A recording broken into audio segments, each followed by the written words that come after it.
अस्सलाम वालेकुम वरहमतुल्लाहि वबरकातुहू। दोस्तों, ये मेरे पास हैंड ब्लेंडर है। ये सिल्वर क्रेस्ट कंपनी का बना हुआ है हैंड ब्लेंडर है। मैंने पावर अप्लाई की है तो ये ऑन नहीं हो रहा।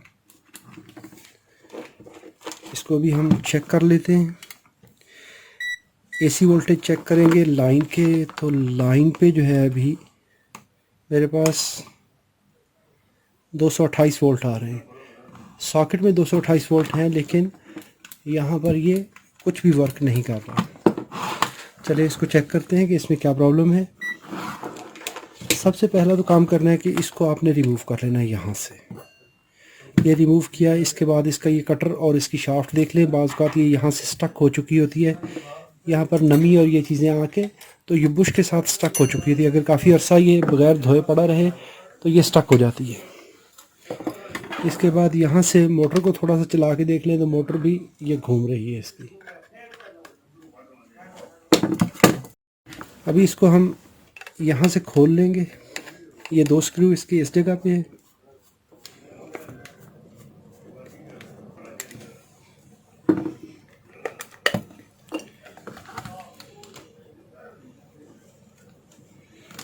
इसका ये रिंग यहाँ से उतार लेंगे।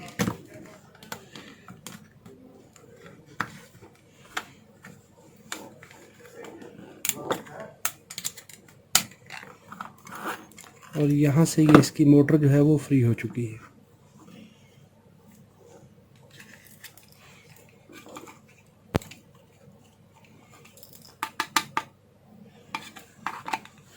तो ये देखिए यहाँ पर इसके अंदर से अभी क्या कुछ निकल रहा है। ये देखिए, तो इसका मतलब है इस मोटर का तो काम हो चुका है। इसको भी खोल के देख लेंगे कि ऐसा इसमें क्या हुआ है कि ये डैमेज हो गई है। यहाँ पर इसके पीसीबी में एक रेक्टिफायर लगा हुआ है, इसको भी देख लेते हैं।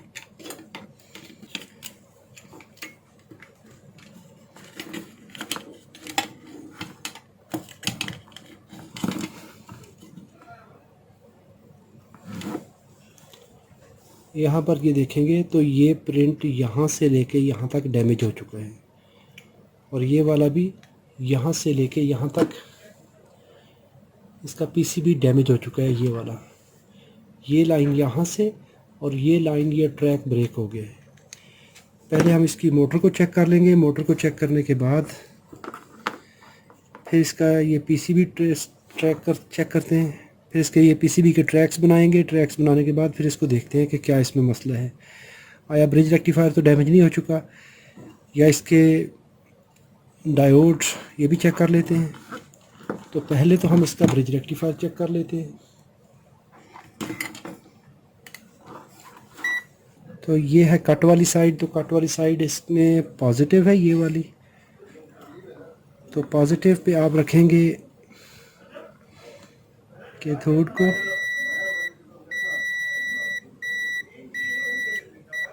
तो इसका ये ब्रिज रेक्टिफायर मेरे ख्याल में शॉर्ट हो चुका है। इसको चेक करते हैं। अभी मैं इसकी ये तारे रिमूव कर रहा हूँ।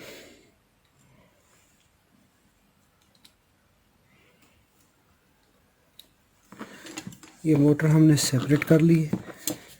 अभी इसके बाद इसका ब्रिज रेक्टिफायर जो है वो रिमूव करेंगे। चेक करेंगे कि कहाँ पे प्रॉब्लम है। अभी इसका ब्रिज रेक्टिफायर चेक कर लेते हैं। तो ब्रिज रेक्टिफायर चेक करने के लिए मल्टीमीटर को डायोड मार्ट में रखिए। जो कट वाली साइड है, ये पॉजिटिव टर्मिनल, इस जगह पर हम क्या करेंगे, ब्लैक लीड लगाएंगे सेंटर पिन के साथ। वंडरफुल।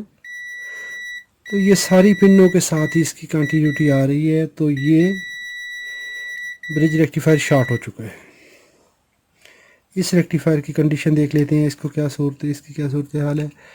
तो ये रेक्टिफायर ठीक है। अभी हम इसका ब्रिज रेक्टिफायर निकाल लेते हैं।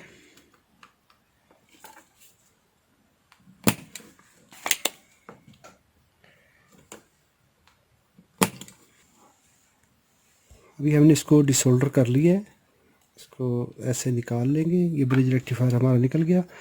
अभी यहाँ से फ्यूज़ को भी रिमूव कर लेते हैं। ये हमने फ्यूज़ रिमूव कर लिया। ये देखिए ये भी डैमेज है। तो इस फ्यूज़ की वैल्यू है, तो ये फ्यूज़ है 3.15 एम्पेयर 250 वोल्ट का। अभी हमने यहाँ पर ये ब्रिज रेक्टिफायर डिटेक्ट कर लिया कि ये ख़राब है, फ्यूज़ ख़राब है। अभी नया सेट लगाने से पहले हमें ये मोटर की तसल्ली करनी है कि मोटर भी ठीक है या नहीं है, कहीं इसका काम तो नहीं हो गया। तो ये मैं इसको टेस्ट करने के लिए सीरीज़ लैंप का यूज़ कर रहा हूँ। और अभी यहाँ पर किया क्या है मैंने कि ये मैंने एक रेक्टिफायर जो है मैंने एक पावर सप्लाई से निकाल कर, जो आम जो इनपुट पे लगे होते हैं ब्रिज रेक्टिफायर होता है, तो उसमें से एक डायोड मैंने निकाल के जो रेड साइड है वहाँ पर इसकी पट्टी वाली साइड लगा दिया, कैथोड को कनेक्ट कर दिया है। इससे होगा क्या कि ये मोटर चूँकि लेती है डीसी वोल्टेज यानी एसी वोल्टेज को, अभी देखिए यहाँ पर क्या कर रहा है, इस मोटर की दो स्पीड है। एक तो जा रहे हैं वोल्टेज यहाँ से डायरेक्टली, अभी ये देखें यहाँ से वोल्टेज आते हैं और ऐसे ही डायरेक्टली जाते हैं ब्रिज को, तो ब्रिज उन वोल्टेज को डिवाइड करके रेक्टिफाई करके मोटर को दे देगा। और एक इस डायोड से गुजार के, यानी 110 वोल्ट आप दे रहे हैं तो ये 110 को फिर रेक्टिफाई करेगा, एक 220 को रेक्टिफाई करेगा, एक पहले ही आप पीक काट के फिर आगे देते हैं, तो इससे ये होगा कि इसकी स्पीड और कम हो जाएगी। तो चलें ये अभी इस मोटर को चेक कर लेते हैं। मोटर आप मल्टीमीटर से भी चेक कर सकते हैं। तो मैं चूँकि ये हाई करंट मोटर है, तो एक तो ये है कि अभी इसमें किसी किस्म की जान नहीं है, क्योंकि ये मोटर में से ये जो कचरा निकला था जो हमने सबसे पहले डिटेक्ट किया था, ये प्लास्टिक पिघल के निकली थी इसके फ़ैन की। तो ये आसार बताते हैं कि जी ये मोटर का काम हो चुका है। इसको अगर हम ये इनपुट पे दें तो भी कोई बात नहीं है, अगर रेक्टिफायर के बगैर हम डायरेक्ट भी दें क्योंकि सीरीज़ लैंप लगा हुआ है, तो सीरीज़ लैंप में भी इसकी कुछ भी कार्रवाई नहीं हो रही। तो अभी ये मोटर जो है इसका काम हो चुका है, तो इसको अभी मज़ीद रिपेयर करने की ज़रूरत नहीं है, क्योंकि यहाँ पर जॉर्डन में इस पूरी की कीमत, जो पूरी मशीन की कीमत है तकरीबन 10 दिनार। ये पूरी मशीन जो है ये 10 दिनार में मिल रही है। तो अगर इस मशीन को रिपेयर करना हो तो इसकी जो सिर्फ मोटर की कीमत है वो 8 दिनार बनेगी। 8 दिनार वो, अगर कोई भी मैकेनिक इसको रिपेयर करना चाहे तो 4-5 दिनार वो यहाँ पे लेगा। अगर पाकिस्तान में या इंडिया में बात करते हैं, अगर ये 500 की आपको मोटर मिलती है और 200 रुपया या 300 रुपया आप अपना रखते हैं, मैकेनिक बंदा रखेगा, तो फिर ये इसकी अपनी कीमत से ज़्यादा हो जाएगा या उसकी कीमत के बराबर ये इसकी रिपेयर की, क्योंकि इसमें टोटल कीमत ही इस चीज़ की है, बाकी तो इसमें कुछ भी नहीं है। तो अभी इसको रिपेयर करना जो है फजूल है कि मोटर रिप्लेस करें। अगर ये मोटर ठीक हो तो फिर हम इसकी जगह पे ये 310, तो ये और 3.15 एम्पेयर का फ्यूज़ है, तो ये हम रिप्लेस करके इसको रिपेयर कर सकते हैं। तो अभी इसको इससे आगे चलाना मुश्किल है, क्योंकि जब इसकी पीसीबी चले, जो ट्रैक ब्रेक है, आप ब्रिज लगाएं, ब्रिज लगा के इसको ट्रैक यहाँ पे वायर कनेक्ट कर दें और यहाँ पे वायर कनेक्ट कर दें जो डैमेज हुई है, तो ये चल सकती है। लेकिन जब इसकी मोटर का ही काम ख़त्म हो गया तो फिर अभी इससे ज़्यादा इसको हम रिपेयर नहीं कर सकते। बस ट्रबल शूटिंग में हम इसको इतना अभी समझ चुके हैं कि ये मोटर ख़राब है। तो जब ये इतनी हीटअप हुई है, इसका जो आर्मेचर है वो इतना हीटअप हुआ है कि उसके जो फ़ैन की जो अंदर इसकी फ़ैन डिस्क होती है वो भी पिघल के बाहर आ चुकी है। तो बस फिर और कुछ काम करने की ज़रूरत नहीं है। इसको अगर ओहम मोड में रखते हुए मल्टीमीटर को आप यहाँ पे इनपुट रेजिस्टेंस देखेंगे तो कुछ भी नहीं है।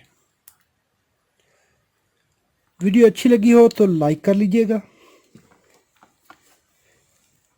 अगर आपने मेरे चैनल को सब्सक्राइब नहीं किया तो सब्सक्राइब कर लीजिए। आपकी कोई राय हो, कोई सवाल हो, कमेंट बॉक्स में लिखिए, मुझे आपकी राय का इंतज़ार रहेगा। अपना बहुत सारा ख्याल रखिए। अस्सलाम वालेकुम रहमतुल्लाहि व बरकातहू।